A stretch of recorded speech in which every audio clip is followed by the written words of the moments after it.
Hey guys, welcome to Talking Strongman. I have a very special guest today, the one and only Devon Larratt, possibly the most famous arm wrestler on the planet, and absolutely one of the best. It's a pleasure to have you on.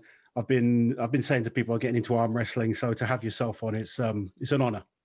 It's great to be here. I love the strongman world. You guys are like the biggest pieces of clay in the strength community. So I always watch what you guys are doing, and I'm familiar with yourself. And yeah, it's an honor for me to be able to talk to you too, Laz.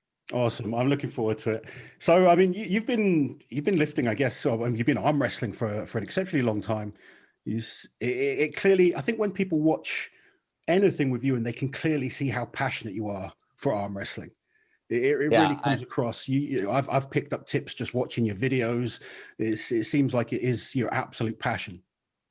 I do love it. When I was like, so my parents had a great big library, and I am a terrible reader. Like I mostly like to look at pictures, and there was only 2 books in the library that I ever looked at. And probably the first book that I really looked at was Pumping Iron. And I was young. I was like 4 years old. And I knew right there that that's what I want. That's what I wanted. I wanted to be strong. So yeah, from the time that I was 4 and I'm 45 now, me being a strong person has been a huge part of my life, and arm wrestling has really been the pointy end of that focus for me. Yeah. Well, yeah. So before you did arm wrestling, did you ever just train in the gym? Was that what got you in? Oh yeah. I've done lots of stuff. So I mean, I started arm wrestling from a young age with my family. It was actually my grandmother who started arm wrestling training with me. I was really young. Did it with my family and friends and whoever I could. I met a pro arm wrestler when I was like 18. And from then on, I was totally hooked on arm wrestling. But I've done martial arts. I weightlifted from the time as long as I can remember. I've done basically every single fitness system and thing you can imagine.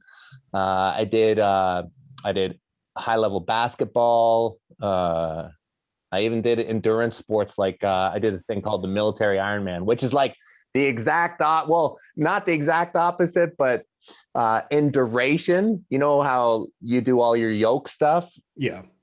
Okay. Well, military Ironman is like a very lightweight yoke over about 55 kilometers. That's cool though. But everything now for me is arm wrestling.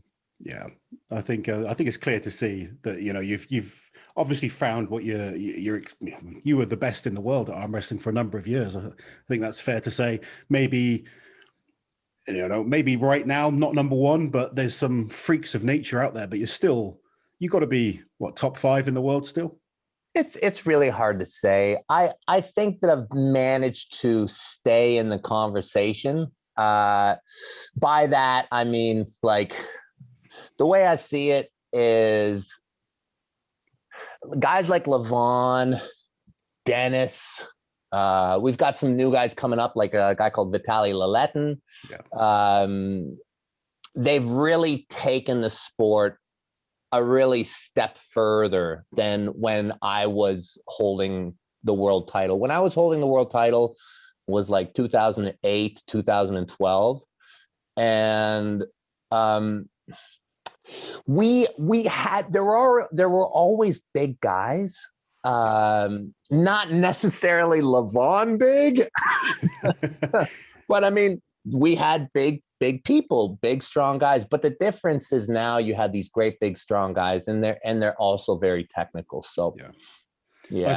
For anyone that's not seen Levan, this guy, I did a video the other day, and this guy could, with a little bit of training, I think he could step into strongman. Give him a year's solid training. I think we could see someone transition into a different sport. And I've seen you talk about people's potential, and I like looking at people's potential from other sports to come to strongman.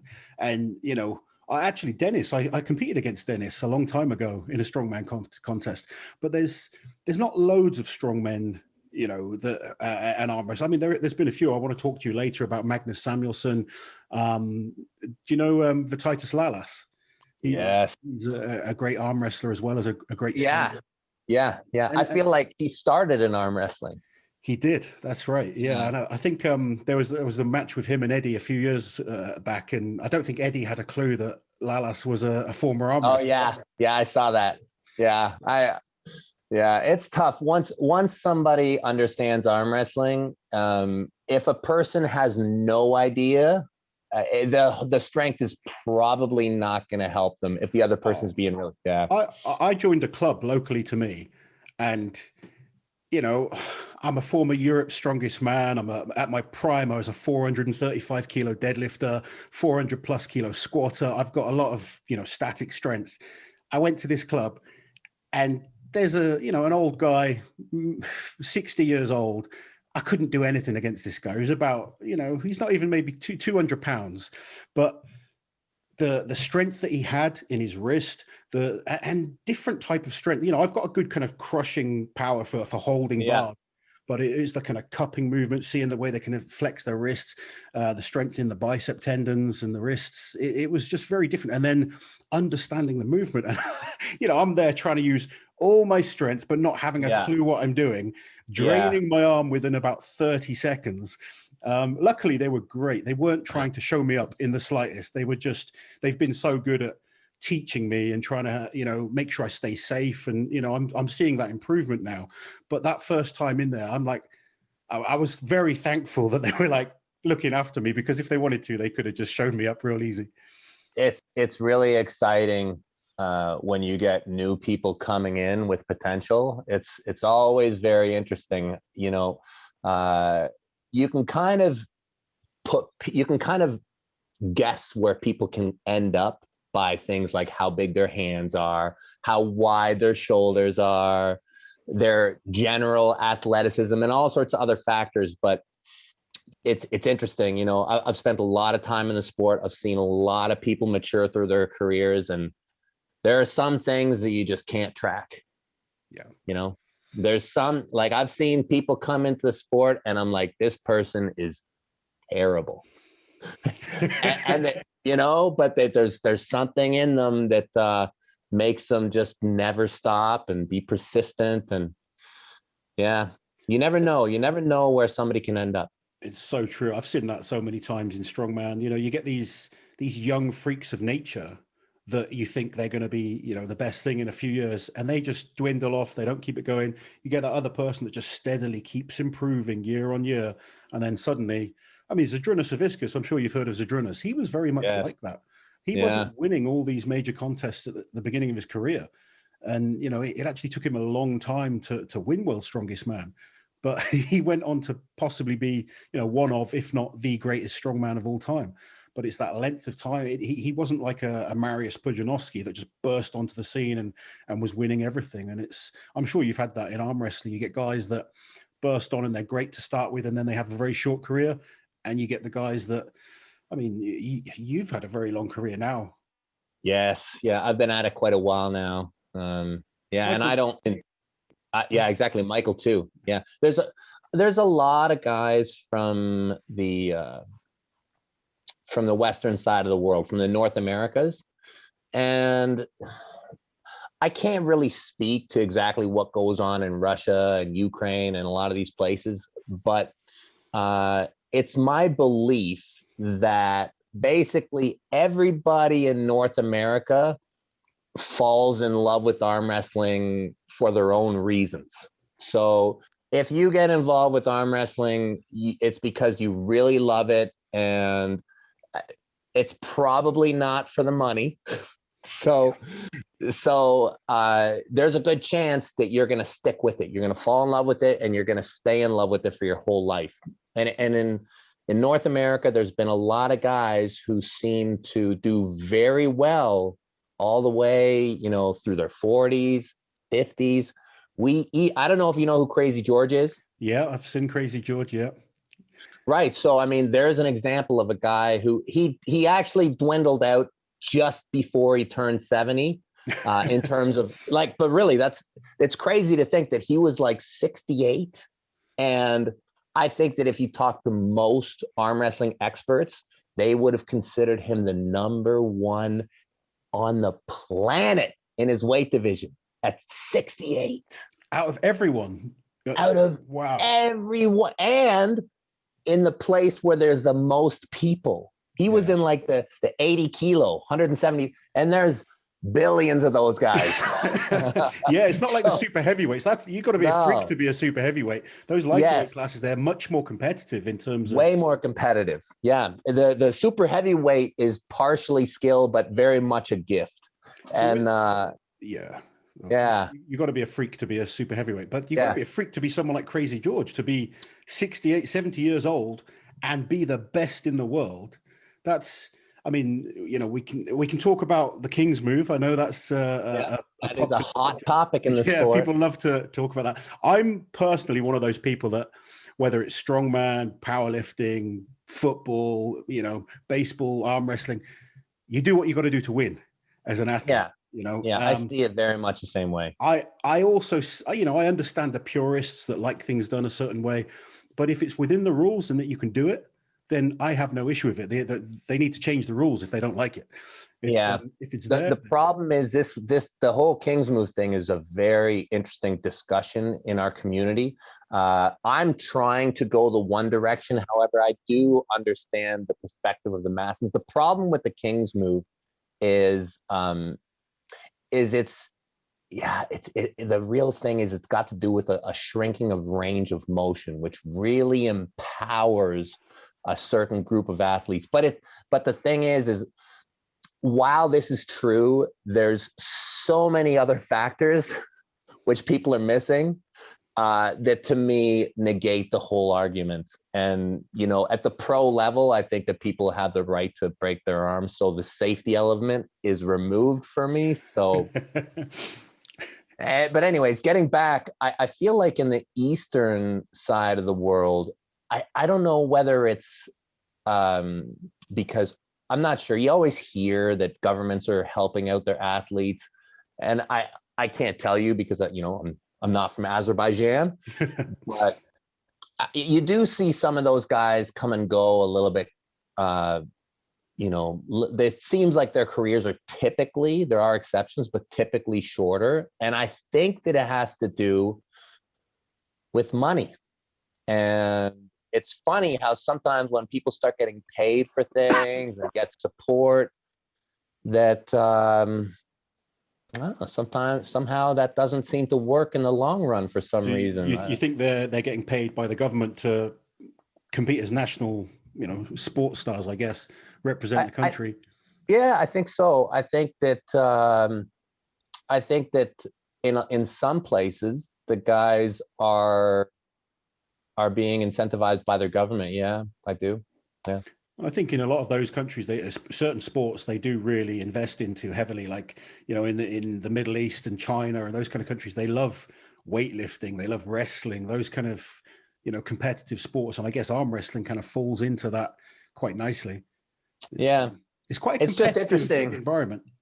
Yeah, it's interesting that in the past, maybe, you know, as the sport continues to mature, this will no longer be the case. But it's interesting that it seems to have bred, you know, older champions from the West and younger champions from the East. Mm.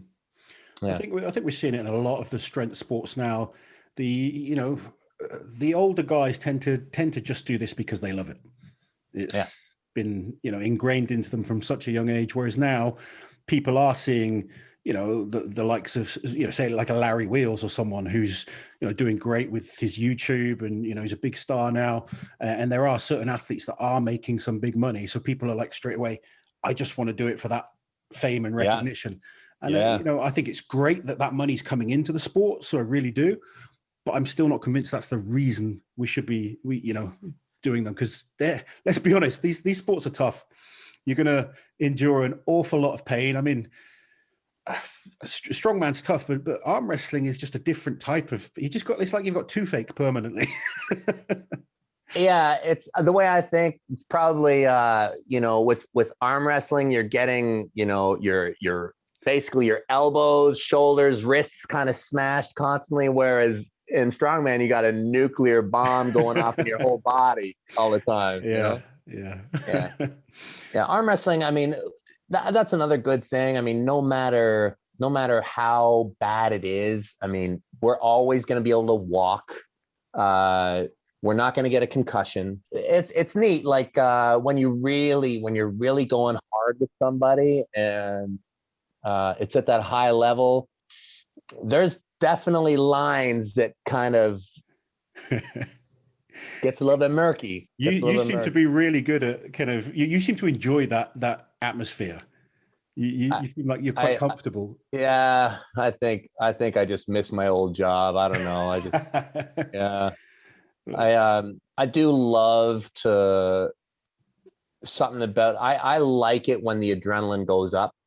I like that. I think I seek it out in my life. If I can find something that really gets me to that place where my heart is going, I seek that. Well, I guess it's in your back. Was it Special Forces you were kind of involved in? Yeah. I did 20 years, retired now. Easy days now. Is life boring now then? It's so boring. It's neat, you know. You do miss a lot of that, but I think that no matter what you do in life, whether you're a special force guy or you work in a flower shop or you're a carpenter, I think that you get to choose how hard you go at life. And, when you're in the special forces, the choice of not going hard is kind of limited, but, everybody who's in there would have been going hard no matter what they were doing. So, it's nice to be retired now. I think that a lot of the things that I learned, I'm going to try and use them, to leave behind something. Yeah. Well, I guess if things were normal, obviously we've got the pandemic going on across the world. I think you're in a full lockdown right now. Is that right? Oh my God, I hate it. It's exactly the same here. And I think, we're the type of people that want to be out doing things. And I appreciate, there's a lot going on, but just being confined into these four walls, if I didn't have this as an outlet, it would be quite difficult for me mentally. I mean, if I'm totally honest, and I'm sure you're the same, you need to be burning that energy. I know you seem like the kind of guy that would arm wrestle with anyone as well. Yeah. It was interesting this year because, our sport was basically completely shut down. There were a few people who have been able to make some small things happen, but all the big leagues, the Professional Arm Wrestling League, the World Arm Wrestling League, all the big things, totally done. Like the conventions started with the Arnold Classic in Ohio. That was our last chance, and everything from then has been off. For most of the year, actually, I really tried to just get out and work anyways. And it was fun. I went around, I toured around, I tried to arm wrestle with everybody I could. But yeah, it's become increasingly difficult. Yeah. I feel now like I'm kind of in jail and I'm going to try and make it work for me. I'm going to try and just get super strong for a bit. I'm going to take a step back and I'm just going to do my sentence and I'm going to get super, super strong. That's my focus. So with no sort of table time, what kind of stuff are you doing training wise right now? I mimic the sport as closely as I can. So arm wrestling strength. I copy everything. There's a couple big ideas in arm wrestling. So your audience is mostly strongman. Yeah. Arm wrestling is very small. Like, I mean, that's the thing. Like, all your numbers that you guys lift are so awesome. And as soon as you start talking arm wrestling strength, it's so unspectacular because, I mean, we get really excited about lifts like this, right? Like or this or this. It's all very, very specialized in the forearm and in the hand, but it translates on the table, right? Sure. There's kind of two big technical ideas that I'm always kind of playing with. Coming forward and going backwards. This is the base of all combat, advance and retreat. And how that applies on the table, rising, this ability to rise up, get the higher hand. It's what I spend a lot of my time getting really good at. Just the ability to make my hand really hard to hold on to. And the flip side to that is I make it so I can really hold on to you. Okay. Yeah. So that's really the balance. Yeah. And I train for it every single day, every day, normally a couple or 3 times a day. Do you think, have you always trained that frequency with that kind of frequency, or is it adjusted as you've got older? No, I always have. I know that, if I talk to almost anybody, most people will kind of tell me that I do too much, and I'm not going to argue too much about that. I've always been the kind of guy who really has a hard time believing that you can't outwork somebody. Like, I really have a hard time when I'm sitting there thinking that when I look 6 months in the future, it's not better that I do more work now. So my training philosophy very much revolves around every day. As soon as I have the energy to do it, I'll put in the work. And yeah, and I'm very, very specialized now. That's the thing that's really changed with me as I've aged, is the degree to which I'm specialized. Yeah, I used to do a lot of sports, used to work out my whole body more. It's gotten to a point. Now, this is really funny. I don't know if you follow what I do, but this is, I over the past year, I've started to conduct such an interesting experiment. One that I don't think many people in the strength world have done. It's specialization to a degree that's ridiculous. I call it the way of the giant pumpkin. Okay. Yeah. And I only train my right arm. That's it. Okay. Yeah. I don't even train my left anymore. And the way I see it is, it's like a pumpkin, right? Have you grown pumpkins? I haven't grown one myself, but I've seen them grown yet. Right. So basically they pinch off all the pumpkins on the vine except for one. Okay. And that's how you grow a giant pumpkin. Okay. Yeah. Yeah. So you're trying to grow this giant, ridiculous iron right arm now. Yeah. So are you not planning on doing anything left-handed, or? No, I am. I'm basically just conducting an experiment, Okay. Which is having some very interesting results for me. Training when you're at the level that, guys like us are, where we've basically committed our lives to it, everything is an experiment, right? I mean, we all talk about stuff, but it's very much an art. Sometimes do you find it's just convincing yourself? If you are convinced, it's that mental aspect, isn't it? Absolutely. You think this is right for me, this is going to make me progress. Then you go into the match and you're just mentally feeling stronger. It's the most important thing. Yeah. It's the most important thing. Belief in your training system and that's why it's always going to adapt. And I guess for someone like yourself, you say you kind of, you mentally like to outwork the opponent. That gives you that confidence that when you step there in competition, you've got that mentality that no one's worked harder than you for this, and it does give you that confidence. And I've seen it. We all see there's certain athletes out there, they're just scientifically trained to within an inch of their life, but there's the athletes that just go on that feel, and they're the ones that really change people's thought process on how to do things. Mariusz Pudzianowski was a great example of that in Strongman. He was someone that trained 11 times a week.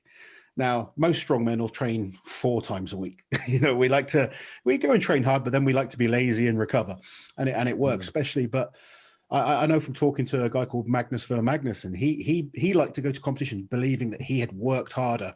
And when it came to a competition with, say, 8 events, he believed that that extra work that he put in the gym, maybe he wasn't the statically strongest, but the combination of everything that he had to do, he was the best, and he still had power towards the end of a competition. Whereas maybe some of the guys, they're super strong, and you can cross this over to arm wrestling as well. I'm sure that you've got guys that, and that ready go on game, match one, they'll pin you to the floor quickly. But as they fatigue, that's when you sort of come into your own. And, the longer a match goes on for someone like yourself, I think it's a good thing.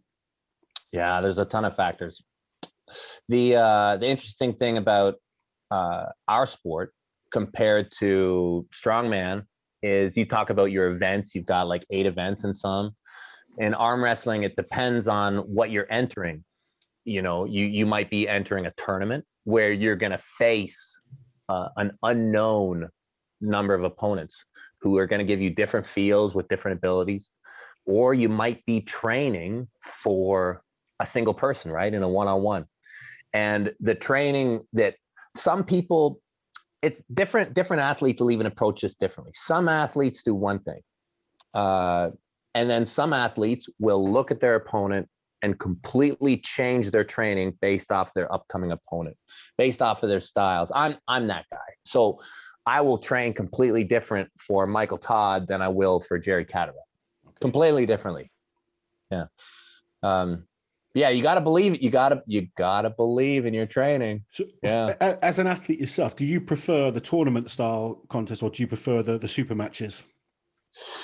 Well, if you were to ask the field, what do I love? People will all tell you that I love the super match.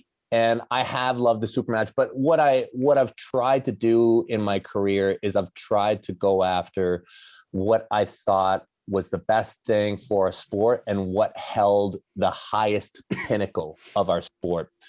And I would say, so my career probably started in the late 90s, and probably for the beginning of my career, there weren't a lot of high-level super matches, but probably by even the first part of the millennia, by the time it was like 2005, all the really prestige in arm wrestling was in one-on-one events. There have been periods and singular events and small periods, and some tournaments are widely, well-renowned, but I think that most people in the sport will say that really to become the world champion, you kind of have to beat the world champion, and there's no better way to prove it than in a one-on-one scenario. So a lot of my career has been spent in one-on-one, and it is very different in its preparation. I was going to say it must be different because I guess I mean, from watching you from the last few years, you seem to be good in longer matches. Whereas I've watched a few of the competition type arm wrestlers. They like to get things done as quickly as possible, particularly the earlier rounds. You want to win and get through each round as fresh as possible before you get to like a harder match, I guess. I think in I should say in our peer group, I am not gifted with the fast twitch muscles that you really need to have that super explosive capability. I'm better than the average population. Like, I think if you were to do a biopsy, I think that I maybe have, I don't know. I don't even want to guess, but I am certainly not winning matches in my peer group. So other guys who are at the world level, I don't win because I smash them. I will typically win through somehow technically stopping the match, and then the attrition kicks in and I'm just slightly more efficient. And that does suit itself very well to one-on-one arm wrestling. It does. So I think that definitely my strengths are more suited to one-on-one arm wrestling. Yeah. You seem, I mean, from watching, various different events you've been in, listening to people, and I want to ask you yourself, I mean, you seem to be one of the technically most efficient arm wrestlers. You seem to be someone that can do everything in arm wrestling. Whereas you get like, you know, Jerry Cadorette, he goes with he's got one move that he's going to the majority of the time. Same with Michael Todd. When I'm talking about competing against the elite level, but you seem to be able to arm wrestle in many different ways. And you say you train specifically for different people. But I wondered if there was a time you were quick off the mark and just tried to beat people to the pad as quickly as possible, and if that was something that changed over time as you improved or as you got better. Well, okay, so first I'd say that anytime that you're talking about a guy who's at a world level, they're going to be super technical. Yeah. Okay, so Jerry Cadorette, Michael Todd, yes, these guys, you do tend to see them in kind of their favorite positions. But just to clear it up before we go any further, these guys are both super technical. And so are the guys who seem to do only one thing. I am very much a blender, okay? And I do try and understand all the styles. I will tell you that, yes, I am more technical than those guys. But they're really, really good. They're really good. To be fair, I think was it Michael against you? I think one round he surprised you and went for a quick pin. That's right, he did. Yeah. But you sorry, totally I didn't mean to bring that up. I'm sorry. See, now you got me all messed up. Michael paid me to say that. Oh my God, that guy! I'm telling you, So he beat me the last time, but I'm telling you, it is not over. It is. With him and me, it is not over. I think we is it one? I mean, I'm sure it's hard. He's never ever beaten me left hand. His left hand is just this useless appendage that he has.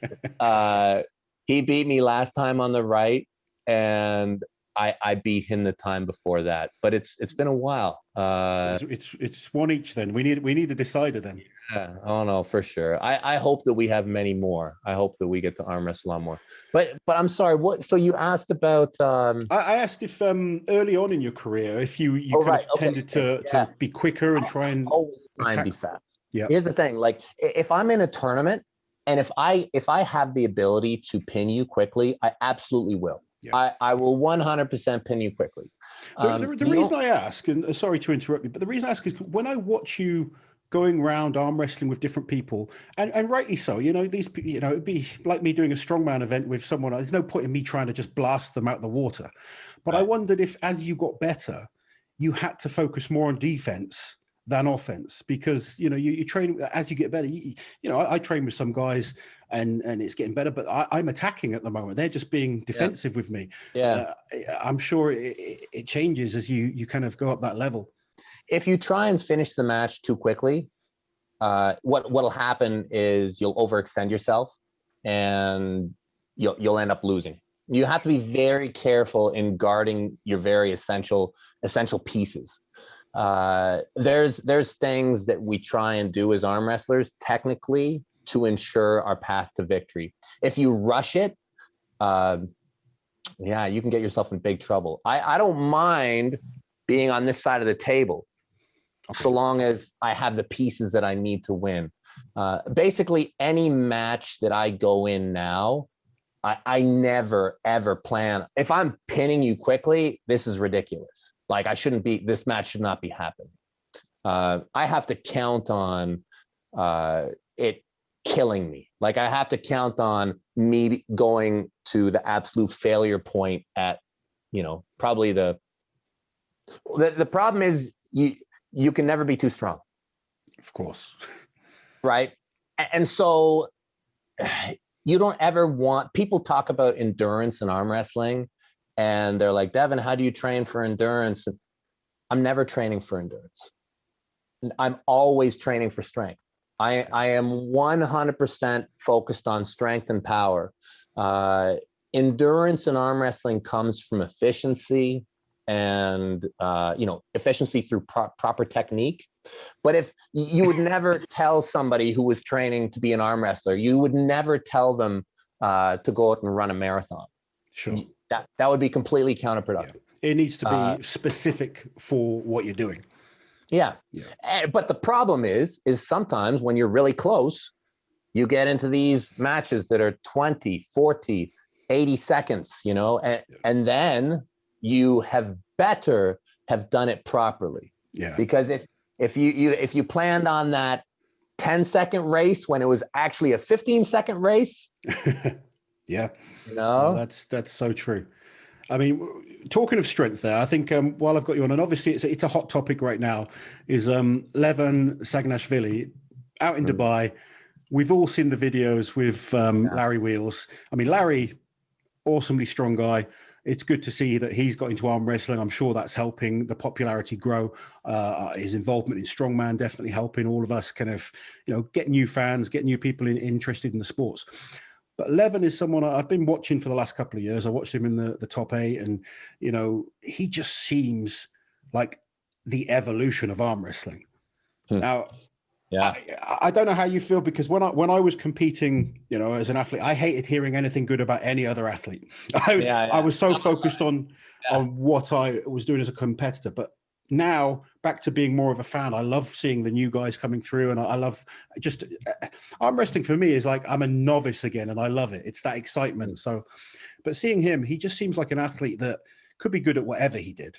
And I said, I reckon he could transition to strongman. He's obviously not going to do that. He's focused heavily on being the best arm wrestler in the world. But do you feel he's that much stronger than everyone else? I mean, you see the numbers that he does is insane, but I'm sure there's so many elements with arm wrestling.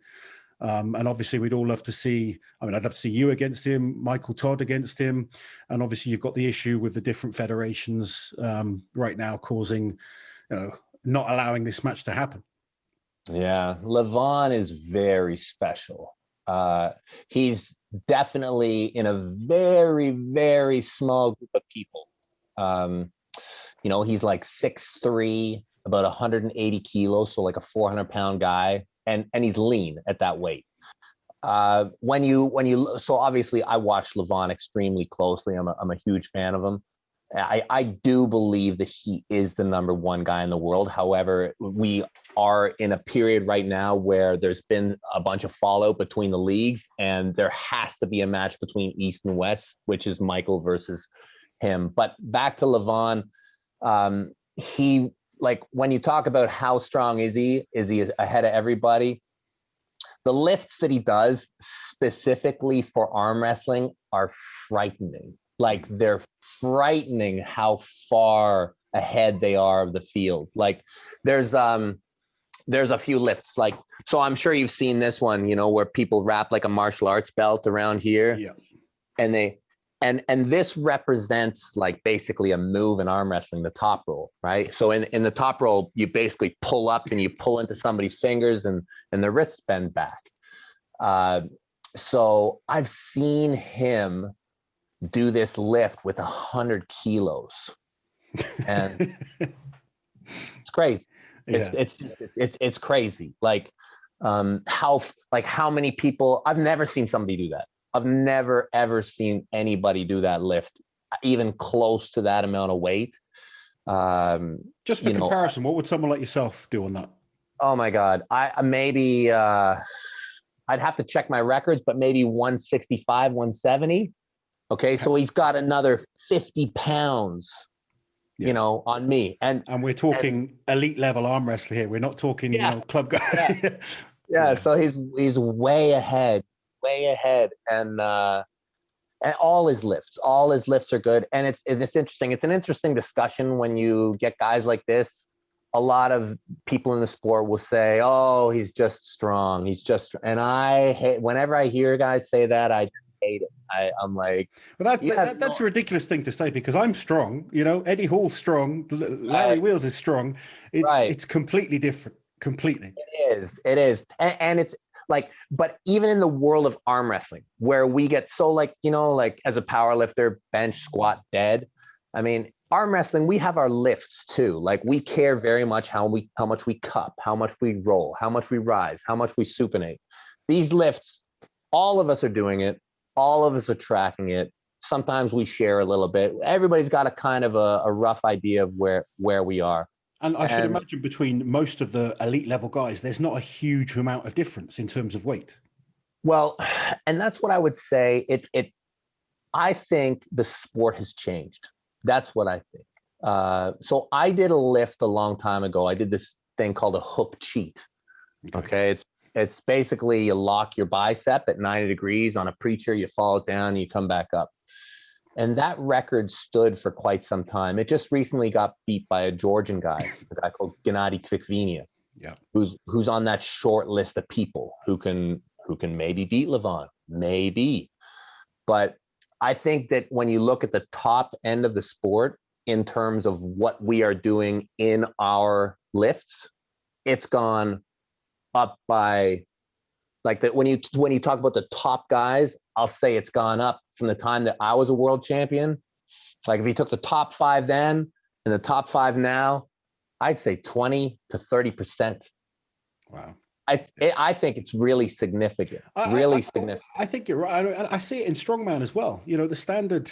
I mean, I surpassed every world record that existed when I started strongman, but I'm not, you know, the best guy in the world. And the standard every year just keeps improving, you know, rapidly fast. I mean, you know, the deadlifts that Hafthor and Eddie Hall did were just, they took it to just another level. And you see, like, you know, there's a guy called Kiliashkovsky. Some of the stuff this guy can do is just mind-bogglingly good. He has one small weakness, but you know, and when I say weakness, I'm talking about against the absolute elite level. It's still world class what he can do. And just this, I guess that's, I think social media has helped so much with that, because there's so much more information and people giving out information. You've got your little tricks and now everyone can see what you're doing and it passes on. And, you know, the guys from the Eastern Bloc will watch, we can pick up things that they're doing. And the sports will both, you know, strongman, powerlifting, arm wrestling, all these sports for the next few years are just going to get hopefully more popular,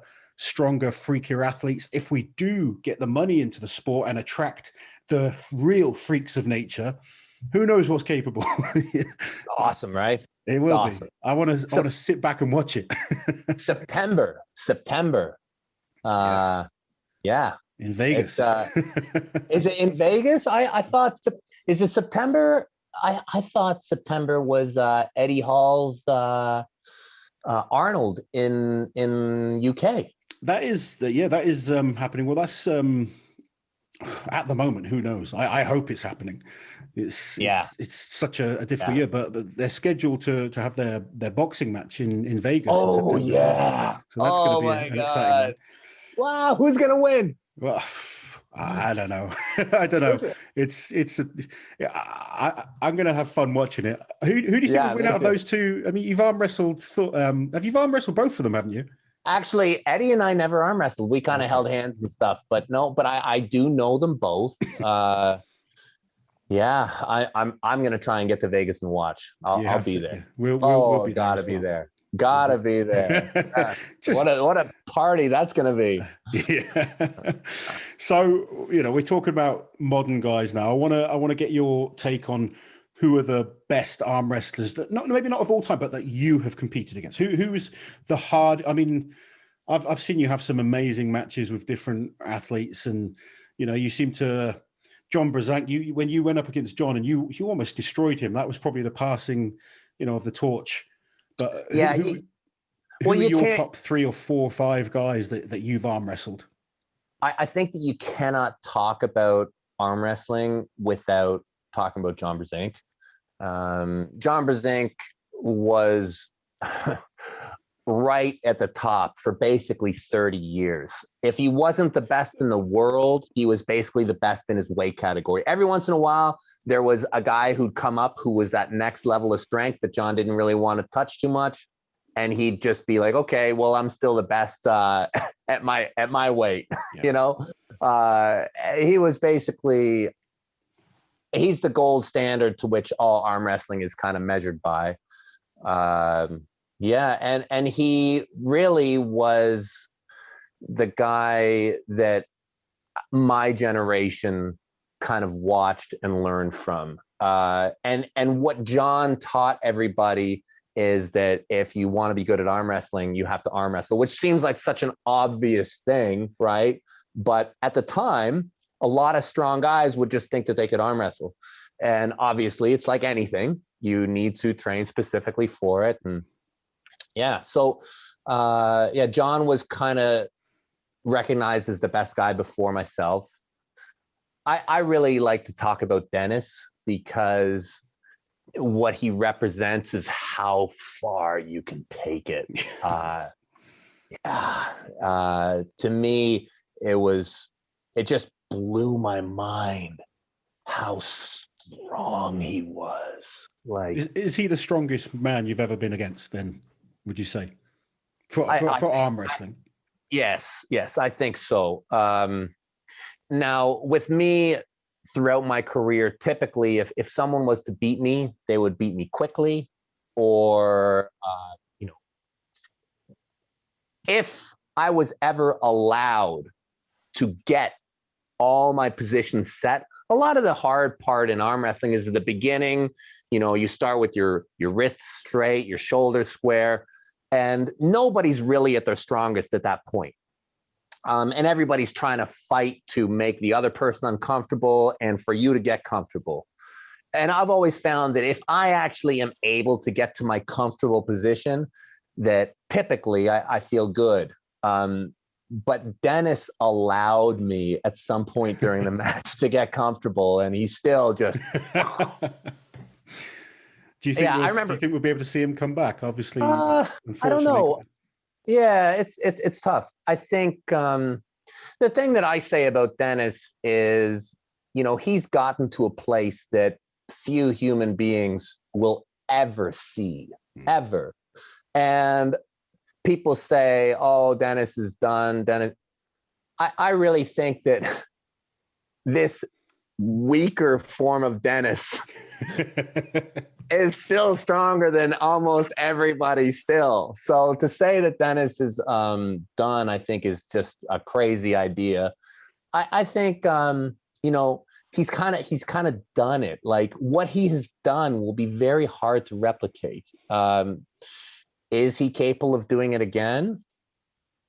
I don't know. It very much comes down to his own motivation. Yeah. It's difficult. I guess when you've been there and done it all, it is hard, especially if then you're coming back from such illness. But he was a genuine freak of nature. Oh my God. I remember like the first time I met him and we're gripping up, and this is just an exhibition, like beforehand when they're doing the pre-fight photos. And I'm looking at his arm, I'm looking at his bicep, and I'm like, that is a glute. It's not a bicep, it's a freaking glute in his like, it's like he had the equivalent musculature in his arm to what a lot of athletes will have in their hips. Yeah. Like, just ridiculous. Yeah, so that was really cool. There's a lot of great guys in the sport. I've been lucky. I've gotten to meet a lot of them. I do like to look to the future. I do like to look to what's coming. I think a guy to keep your eye on, like people are talking about Levan. I do think that at some point, this guy Vitaly Larratt might be the next champion. It's hard. I've seen a lot of people talking about him. I've obviously seen him, yeah, athlete. Is there any Americans or Canadians that you think are worth looking out for? Well, putting you on the spot a bit, really, but yeah, no. I think in Canada, I think that there's kind of three of us in the super heavyweight who are relevant on the world level. There's Matt Mask, Ryan Espy, and myself. In USA, I would say that the top three are currently Michael Todd, Dave Chafee, and Jerry Cataret. I think that those would be your top picks for USA. There's a lot of people coming up, but arm wrestling, typically it takes time. So you normally get to track a person, and I don't see somebody today who I'm worried about taking the super heavyweight crowns from any of those names in North America. Okay. Yeah. So hopefully we're going to get some WAL events happening. Oh man. I got to say that those events are probably what really drew me to arm wrestling. I think they do a great job. They've almost brought the WWE style kind of to it, but it makes it entertaining. And I think yeah, I was looking forward to. It was supposed to be a rematch, wasn't there, between you and Michael Todd? It'll happen. It's definitely going to happen. Yeah. Oh, it's definitely going to happen. The only way it's not going to happen is if he runs away. That's it. That's the only way. Is that what you're training for right now? Yes. Well, okay. Whether it's Michael or look, I'm still stupidly really going for it. I'm really going for it still. No matter what anybody will tell you, I'm still secretly like who's that guy? Who's that guy in Hobbit in the Lord of the Rings? That little guy who Gollum. Michael. I'm chasing around that hammer. I'm just like, I've touched it. I've had it before, and I don't want to let it go. So, yeah, I love the sport, and I'm always going to be involved. But I am still currently chasing that mountaintop. Yeah. Oh, you seem so passionate about it still. It's great to see. One other thing I wanted to get you to talk about while you're on, occasionally in strongman competitions, we have had arm wrestling come up. Now, firstly, I mean, we're going to talk about a pretty famous arm wrestling match, but what do you think when you see, say, arm wrestling come up in a strongman contest? Now, 90% of these guys have never arm wrestled before, but they're big, strong guys. Is it dangerous to do? Yeah, it is dangerous. It is. Here's the thing. Like, I love seeing arm wrestling, but I have tremendous respect for everybody. And I hate to see people get into things that are dangerous when they're a little bit uneducated. Like when Lawless and Eddie were pulling, I was like, no, like, don't let it happen. Don't let it happen.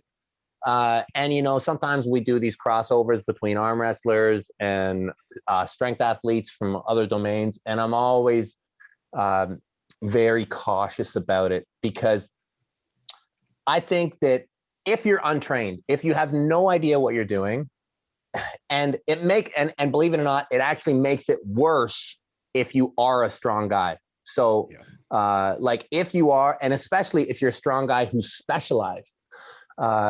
So if you tick these boxes, strong guy, specialized, not in arm wrestling, and in a competition, terrible. Yeah. Like I am telling you, like it's not that it might happen, it's that it's gonna happen. Yeah. It is gonna happen. Before we started this, I sent you the video of a guy called Nathan Jones, Megaman. He was called against Magnus Samuelsson from the 1995 World's Strongest Man. They went head to head. Megaman was a giant of a man, 6'10", massive arms, so much power. But Magnus Samuelsson was a former European arm wrestling champion. He knew exactly what he was doing. And, now learning about arm wrestling, I can see where he's going wrong, but I'll let you talk through it and kind of explain why these things happen when you get a strong guy that just doesn't know what he's doing up against an actual arm wrestler. Yeah. Well, so I remember that competition, and I think that the only other guy really that was visibly a trained arm wrestler was Magnus. Yeah.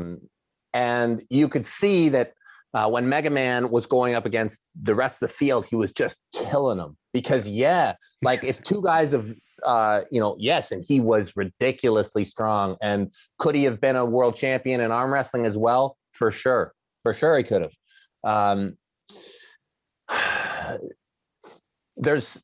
When you think about arm wrestling, at the end, like, there's all sorts of things you can do right. Okay. And a kind of funny thing we say in arm wrestling is test your frame, because at kind of the end of every thing that you're doing right, there's that little bit of extra wrong that you can throw in the match that involves your skeleton. Okay. So basically, like you're throwing a ball, like you're throwing this internal stabilization. That's what a lot of people think arm wrestling is. Yeah. Okay. But that is actually the very last part of arm wrestling. There's like 10 things you do before you do that. And if you're at a point where that's what's winning you the match, you're in a special place. But the thing is when you start off a match and you've got an arm wrestler who takes all those 9 things from you and you're left with only this, what it does is, you know, in martial arts, how you have that key lock move, I think it's called like an omoplata, or, you know, like where you take the arm and you pull down the side of the boat. Right. Well, arm wrestling is kind of like, can be a self-imposed one of these. So it can do all sorts of damage through there. But I'd say 99% of our skeletal injuries are a spiral fracture of the humerus, right above the elbow joint. Sometimes guys blow their pecs, blow their biceps. Sometimes a guy will lose an insertion, you know, different places. But most of those terrible injuries, that's a spiral fracture of the humerus. And it's nasty. It is super nasty. And that's why anytime you get a guy who's interested in arm wrestling, practicing arm wrestling, going into a club, that's so great. It will make you stronger. It'll make you more healthy, especially if you're with a good group of guys. But as soon as you say arm wrestling competition, sure, yeah, that's I mean, I've hardly been able to go, obviously, with the situation, but when I loved it, just the training side of it, you know, learning new things, learning techniques. But one thing that was very apparent for myself, and I've seen it now watching a lot of the strongmen, none of us can tuck our elbows in. Right. We're all arm wrestling from out here. Yes. And yeah, look at that. Like, there's me getting punched in the face if I was boxing. Right. You can, you know, rotate your elbows right in tight. And I've seen it with Larry Wheels. I've seen it with Eddie, or, you know, Hafthor. Any of those big guys, we do not have that mobility, and that we're not trained like you guys are for years and years in these movements. Yeah, that's the thing I always find with the strongmen. But, you know, it's changed. It's changed. My perception of strongmen and arm wrestling has changed a lot over the last 20 years. But yes, that has been a consistent, I'd say that's a negative most of the time. The good thing is you got a whole lot of extra muscle. Sure. And that's great. And once you learn how to use that, that's a great thing. I sort of learned how to use my lat. But then against someone good, if I might have the lat strength, but the wrist will go. And it's interesting. Any way you cut it, the ability to get close to your arm is of high importance in the sport of arm wrestling, because it gives you that longer negative cycle to work with. Yeah. You know, as opposed to if you're open already, it's just short, but you got more strength. So, you know, but I found, so I've been working, you know, with strong people for a long time. And I remember at the beginning when I used to meet strongmen, I don't know, like, I feel like now, maybe I'm just running in different circles, but now when I meet strongmen, I'm always impressed. Like, I don't know if your lifts changed or something about the way you train changed, but now I feel like there's something that happened to your hands, like about 10 years ago. I don't know what it is. I don't know if there's like a different event you guys are doing or something, but like, I remember like around the turn of the millennia, I'd meet strongmen and they had this problem. Okay. And that's still an issue, but their wrists were much more susceptible. And now when I meet strongmen, their hands are, I don't think I've met a strongman in the last 5 or 10 years where when I shake their hand, I'm like, oh my God, like grip strength obviously is very, very important. I mean, you know, but we have, like you do, we have specific grip strength. So like is it holding onto bars, thick bars, crushing things. Or crushing. What I struggle with is cupping. My mobility, you can see even there, that's as far as I can go. Whereas you look at Devon's wrist, it cocks down further than mine can. It's like a mobility issue. But I think with training, I mean, it has been getting stronger. You know, it does. You start training specifically for different things and you do improve. And that's one thing I like. I think as well, I think with social media, we all appreciate each other's sports a little bit more. I think gone are the days of, oh, he's a bodybuilder, he's a powerlifter, he's a strongman. We all appreciate there's a lot of hard work to be good, and it's, you know, you do train specifically for what you do. You know, you could have been a great athlete in something else. You just happen to dedicate your time, your specialization to arm wrestling. I dedicated it into a strongman, but I was a good athlete in many sports before I ever decided this is what I was going to give 100% to.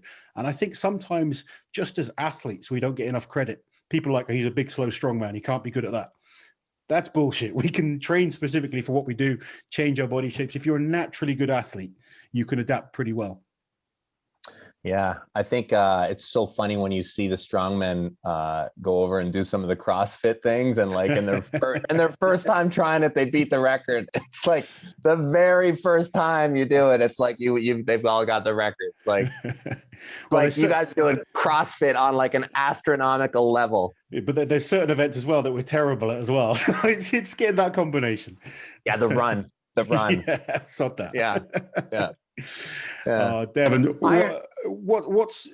I mean, you said you want to go against Michael Todd one more time and get that hammer. Is that the ultimate goal, or have you got bigger aspirations even than that? That's the next thing. I mean, a lot of my mind now goes towards. I will feel better if I can help a lot of people in the growth of the sport. So I've started to do things where I'm looking at the sport from promotional and organizational aspects as well.